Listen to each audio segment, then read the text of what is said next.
Well, I wanted to talk about the symptoms of schizophrenia and the prodromal symptoms, which are the ones that you notice before you're diagnosed, which can lead to a diagnosis, and why it's important to reach out for help if you haven't already, if you're suspecting that you might have psychotic thought and that you might be losing touch with reality.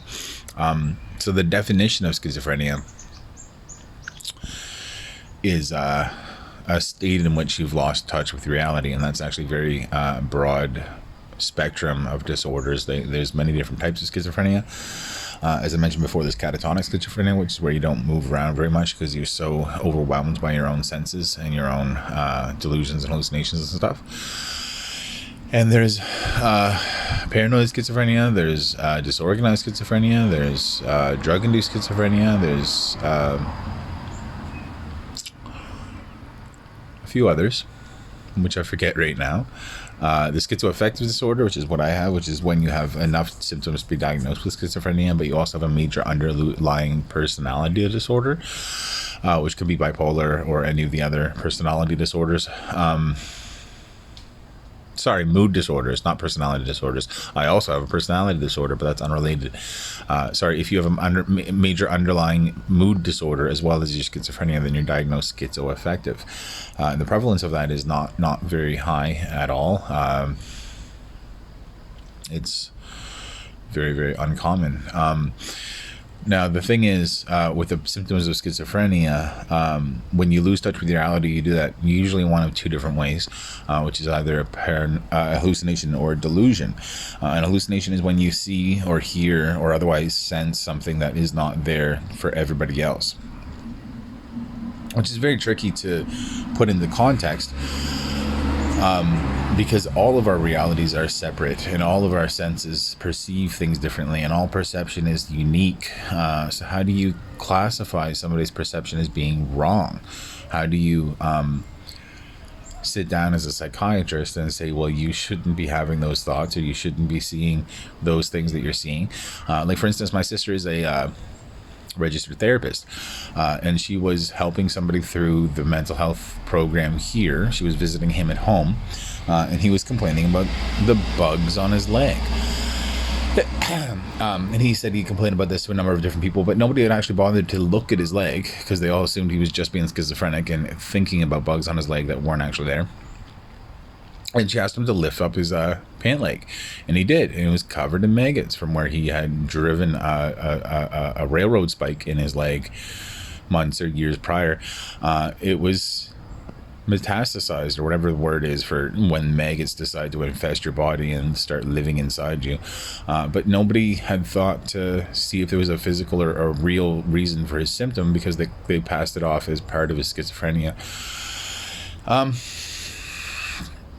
So that's the first major hurdle. How do you figure out that your thoughts are actually not something that everybody else experiences? And I was actually watching Star Trek Picard here recently, and in the second episode, the main character, other than Picard, the little android chick, she said, I think I've done some research, and the things that I'm experiencing, I think I might be schizophrenic. And he goes, no, you're not schizophrenic. You're actually very, very special, which is a dangerous thought to have in media for anybody that's watching it, who might be worried about being schizophrenic themselves.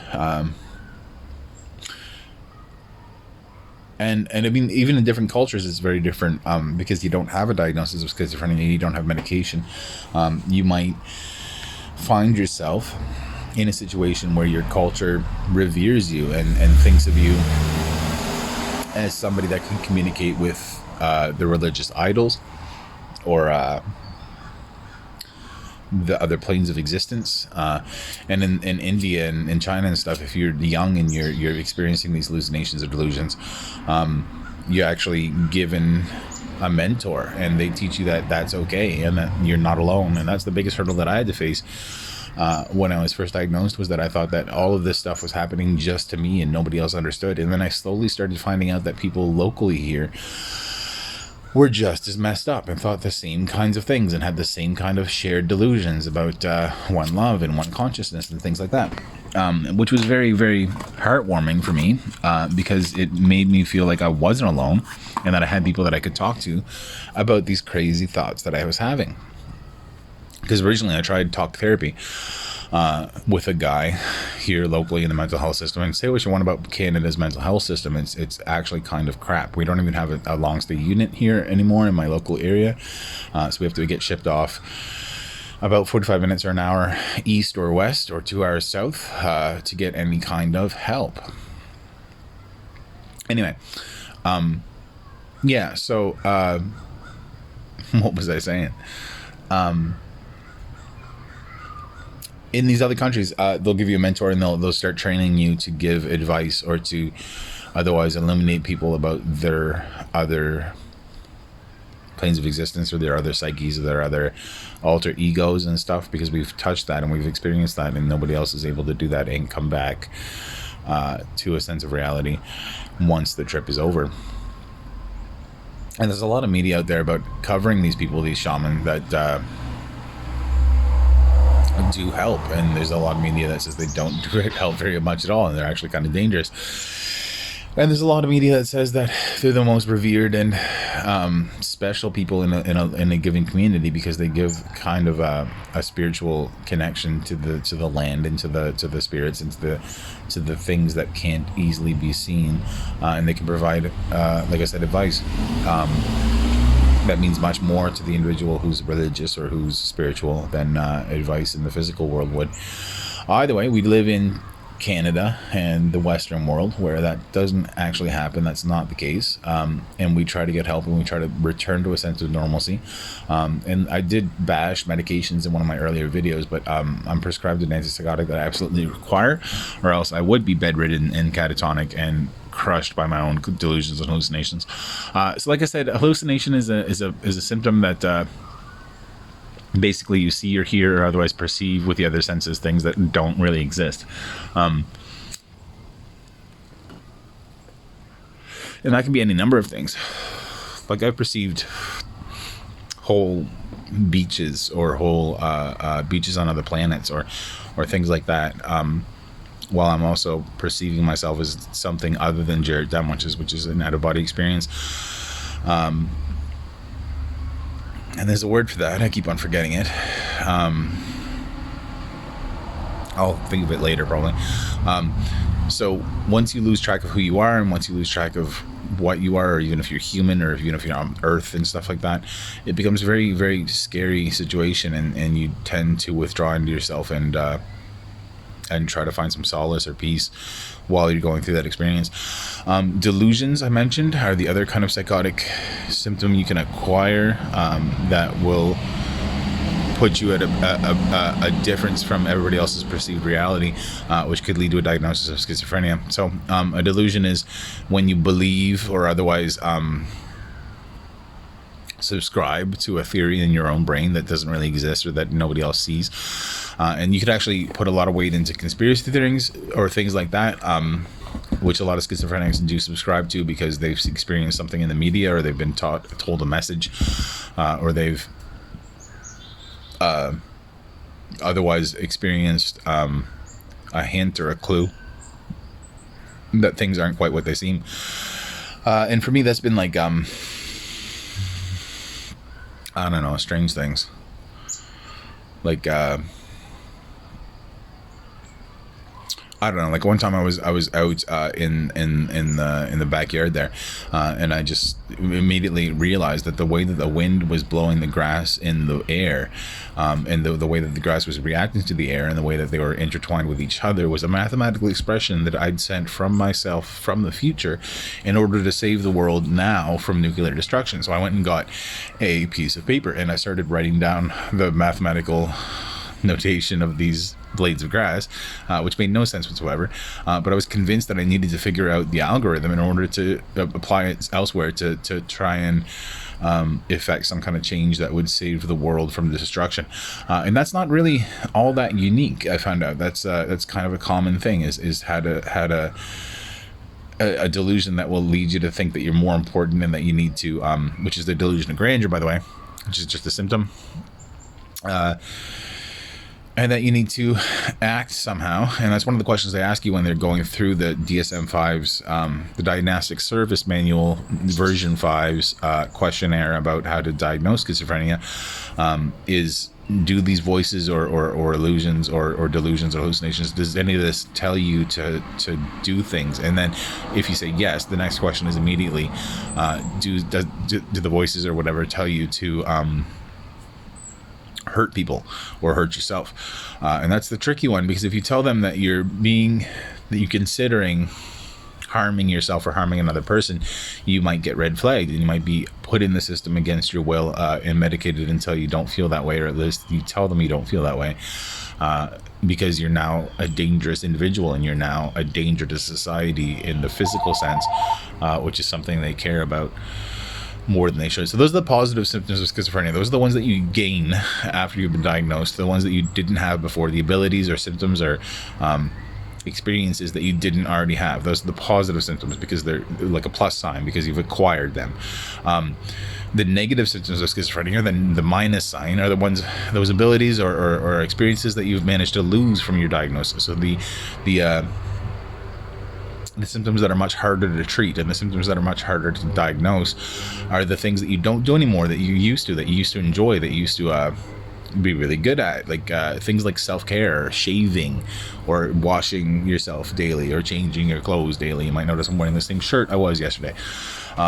These things don't resonate with a schizophrenic, and it becomes something that a lot of people will confuse with laziness, but it's not laziness. It's actually symptomatic, and it's actually something that we struggle with every single day, to notice that things need to happen around us. Like, I pay somebody to clean my room, and he's got a YouTube, and you should watch it because he's reading through some stuff or otherwise explaining his diagnosis or his symptoms or his experiences, and he's Luke Davidson, and he's on YouTube, and you should have a look. Yeah, I paid my friend, and he's also schizophrenic, but because there's money involved, he's able to get around the fact that he doesn't want to, or that he doesn't realize that cleaning needs to happen. And he's able to come over and clean for me, because I can't do it. I can't get the motivation, and a lack of self-motivation, a lack of self-care, a lack of ambition. All of this stuff is a common factor in a lot of these schizophrenics. And these are the things that we've lost. And that's my major problem with this stuff, aside from the stigma you see in the media. Like when you're introduced to a schizophrenic on the news or in a movie, they traditionally focus on the positive symptoms like hallucinations and delusions, because they're far more tangible and they're far more scary than seeing somebody helpless and unable to clean their room around them or their house. So I guess my point is that it's not laziness, and I mean it's true of a lot of mental health disorders too. These negative symptoms are things that you've lost from the diagnosis, or the lack of self-care, the lack of self-motivation, and the lack of ambition are common among a whole bunch of different mental health diagnoses, including just basic depression. And I shouldn't say basic depression, but clinical depression. You really are unable to fulfill your duties in the world around you because you just don't see the need for it, or you don't think that you're worth enough to spend your own time to do these things that you need to do in order to maintain your surroundings or maintain yourself. And that's a huge mental hurdle to get across, and that's a huge mental hurdle to... It's a paradigm shift that needs to happen in your own brain to say that you are worth having a shaved face, or that you are worth having a shower every day, or that you are worth changing your clothes, or that you are worth cleaning your house, or that you are worth going and getting up and doing your job for the day. And that's why a lot of these people that are deep in their own schizophrenia or mental health disorders are unable to work, is because they don't have the drive to actually get up and get dressed every day. They don't have that ability, and that's been taken away from them by their neurons, by misfiring neurons in their brain, by the effect that LSD has on people. Like, if you were to look at these videos of people on LSD for the first time, like lysergic acid, diethylamide, or acid, and you would say to yourself, are these people capable of working in this state that they're in about 7 or 8 hours in, when it seems to be too much and they're wondering if it's ever going to stop? And the truth is about schizophrenia is that it's the exact same experience in the brain and in your senses as LSD is, but it's not going to stop. It's not going to stop. and you don't get out from it. You don't recover. There is no cure. There is no therapy. There is no medication that will cure your schizophrenia or mental health disorder for the most part. It's just a matter of changing your own paradigms in your own brain, and that's impossible to ask of most of these people because they don't have the tools or the ability or the motivation to do it. They don't have the drive. They don't have these things that I've talked about so much so far. They don't have the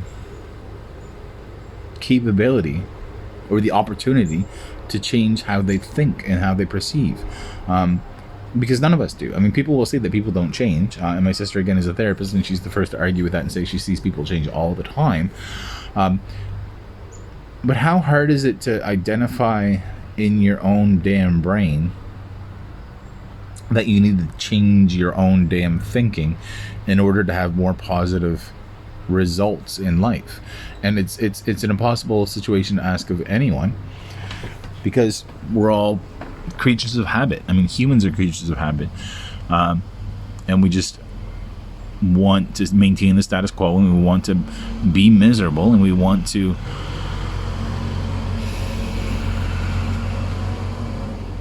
seriously want to, we just want to be safe, and we want to be happy, and we want to enjoy our day. But the more that we go on with no purpose or no job, no family,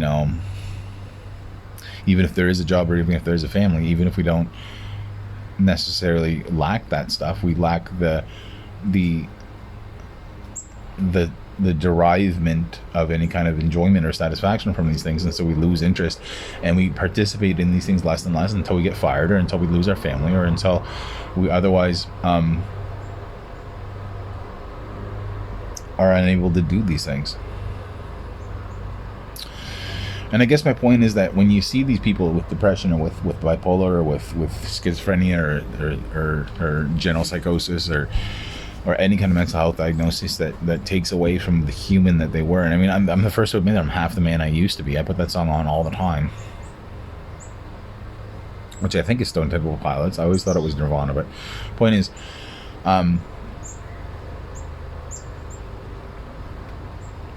just have some compassion, and have some empathy, and have some understanding, and try to see it in a light that you're unable to see it in, and try to experience life through their own eyes, and try to empathize and sympathize. Like I said, like, just try to live the world in their shoes for a day and see if you come out on top, or if you're unable to do anything or act on a daily basis in your own sense of self-preservation, or your own sense of self-worth, I guess. And then throw in addictions, and throw in interpersonal issues, and throw in family issues, and throw in all these drama, and you start to, like, another symptom that I clearly exhibit is not really understanding, or not really subscribing, or not really finding any value in social norms. So, like, if I try to strike up this conversation with somebody, it usually ends in tragedy if it's a new person, because I don't understand the nuances of what they're trying to say. I don't understand memes, because I don't understand the nuance, or the hidden meaning, I guess. Like, somebody sent me a meme last night. It was hey mom, can we go to the dispensary for some weed? And the mom says, oh, we have weed at home. And it's a little image of shitty weed. And I said, weed memes don't really make sense to me, because I've never really done weed in my adult life. And my friend said, well, it's just weed stems. It's not oregano. It's not oregano or anything, which is what I thought. He said it's just weed stems, but the case in point is, it's like us when we were kids, except with food. There's food at home, but the food at home is terrible, but we can't get it anymore because we already have food at home. And I would never have made that connection in my own feeble little brain. But that's the joke behind the meme, is that it identifies with all these people that never had anything growing up, but it's just illustrated in weed, because weed is something that we can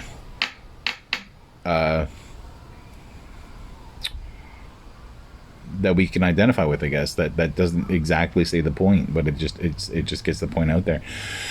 Either way, the point is, I guess prodromal symptoms, like I didn't even go over that. The ones that you notice when you're not even diagnosed and that could lead to a diagnosis before you even have a psychotic break. Stuff like killing small animals for sport when you're a preteen or younger. Like I used to, whenever I found a snake, I would just dissect it with a shovel. Basically, I would see its innards, and I would play with it before it died. I would make sure that it ran away or tried to run away, and then I would eventually stick the shovel halfway through it. And if anybody had noticed that, or noticed a lot of these different things that I used to do, like, I mean, I killed my sister's hamster. She told me to go to bed. I was 3 years old. She told me to go to bed, and I threw her hamster across the room and broke its little hips, and it died shortly after. And I was 3 years old, and nobody thought to say, well, there's probably something wrong with Jared. But that was the case. That was just me not understanding that there's value in life. And I mean, I do now. I have pets and stuff, and like, I am well medicated to the point where that doesn't happen anymore. But who knows if it would have grown out of animals and into people. Like, we all watched Dexter. It's what he started doing. He was killing a dog, and then his dad realized and said, well, we need to kill stuff that people won't notice and stuff. And if you've ever watched that, it's kind of a fantastic show. But the point is, it's tough. And the point is, if you're going through symptoms where you think you might be different from everyone else, or you might perceive things differently, or you might have a different understanding of the world when you're sober anyway, because these things happen all the time on drugs, on shrooms and LSD and all these hallucinogenics. They will teach you stuff that you don't normally perceive. But when you're doing it sober and it's intervening with your life, or interfering with your life and getting in the way of the things you'd like to accomplish, then you should probably talk to somebody and see if there's any help available to you. Because as much as I despise the drugs that are out there designed to harm you, the ones that are designed to actually help keep me from, like I said, being bedridden and being unable to cope with the reality of being awake. And that's a godsend, really, because it allows me to function. And without it, I would surely be a danger to those around me. So if you're thinking that you might want to get some help, there's no shame in asking for help, or to see if you can get diagnosed, or explain the way that you're thinking, and be honest with these medical professionals, because otherwise they can't help you. And if you have somebody that's close to you that is going through this kind of trauma, or already has been diagnosed and has been living with it for 11 years, like myself, just have compassion and try to understand on a more baser level than what you see, or what you understand, or what you conclude from the way that people are acting, because it affects so many people. And mental health issues affect 1 out of, I think, 3, they're saying now, people in their lifetime, and 1 out of 21 of those are disabled from that mental health issue, actually unable to work, actually unable to do anything, actually unable to overcome this new reality that they're facing and be able to thrive from it. And while I say all this stuff is like a warning, and I'm being kind of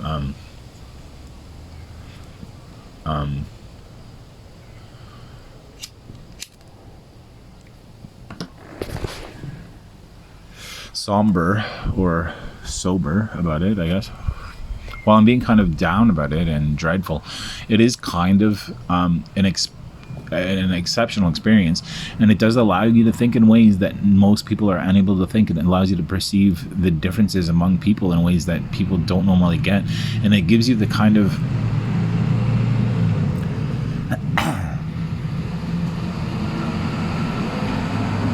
ultimate compassion. It allows you to perceive and a breadth and depth of perception and understanding that nobody else is able to even replicate. And unless they're high on acid for a year, like Ozzy Osbourne was. And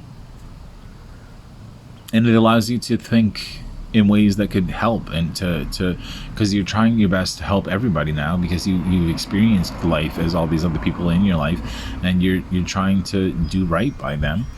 And it really is an eye-opener. And if you can survive it and come out on the other side and not be assaulted by your new reality, then there's a lot of good you can do in the world. And I return to the shaman thing because that's exactly what they're doing. They're embracing this new reality, and they're not fearful of it, and they're not put down by their culture. There's no stigma against these people that can experience otherworldly things, and all they do is try to help people, and try to help people understand, and try to help people know that they're not alone, and try to help people with their daily lives, and try to be altruistic like that. And I think that's fantastic. Anyway, we're now almost 26 minutes, so I'm going to cut the video. Remember to subscribe and like this video, and be tuned for new videos around schizophrenia and other topics. Bye now.